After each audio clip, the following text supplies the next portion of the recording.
تاریخ فاروق اعظم کی سیرت کے اس چیپٹر سے جب گزرتی ہے تو سلام عقیدت پیش کرتی ہے فاروق اعظم کی بارگاہ میں کہ اول من اسلم جہرا عمر واول من فتح بعد الکعبۃ عمر واول من ہاجر علانیۃ عمر. جس نے سب سے پہلے اپنے ایمان کا اعلان کیا وہ بھی عمر ہے. جس نے اللہ کا بند دروازہ کھولا نماز پڑھنے والوں کے لیے وہ بھی یہی ہے. اور جس نے مکہ سے مدینہ کی طرف ہجرت کرتے ہوئے مکہ والوں کو اعلان کر کے بتایا کہ میں اپنے آقا کے قدموں میں جا رہا ہوں, کوئی روک سکتا ہے تو سامنے آئے, وہ بھی یہی غیرت کا حاملہ. اس لیے کسی نے کہا, جس نے بھی کہا میرے دل کی بات کہے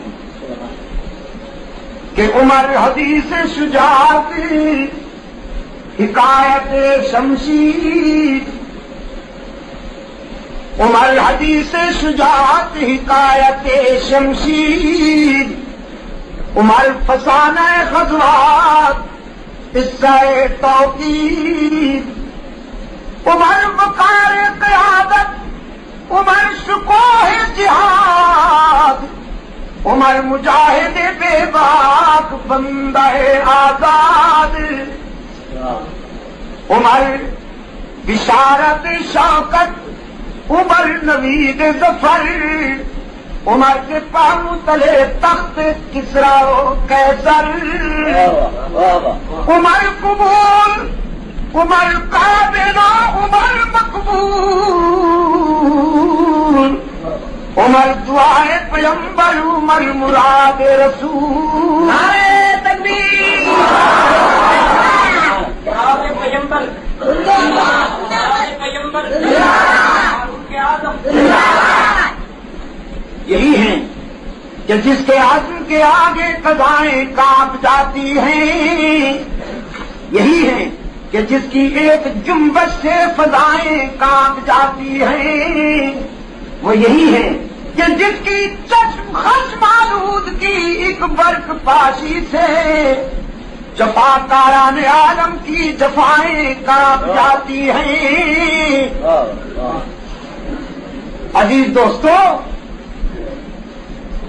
فاروق اعظم کو رسول اللہ کے فیض نظر نے پھر یہ مقام عطا کیا کہ رحمت عالم صلی اللہ علیہ وسلم نے فرمایا میرے بعد کوئی نبی نہیں آئے گا. اگر میرے بعد کوئی نبی بن کے آنا ہوتا خدا کے پروگرام میں تو میرا یہ تیار کردہ شاگرد, یہ پیکر جلالت, یہ مرکز سعادت و شوکت میرا عمر اس قابل تھا کہ میرے بعد اس کے سر پر نبوت کا تاج رکھا جاتا. پھر رحمت للعالمین نے کریڈٹ دیا اس عظیم انسان کو کہ جس راستے پر عمر چلتا ہے ابلیس کبھی نہیں آ سکتا. جب عمر کا نام آئے تو ابلیس کی ماں مر جاتی ہے. اور حق تعالیٰ نے پھر یہ کریڈٹ دیا شاگرد رسول کو کہ عمر فرش پہ سوچتا ہے تو عمر کی سوچ عرش سے قرآن بن کے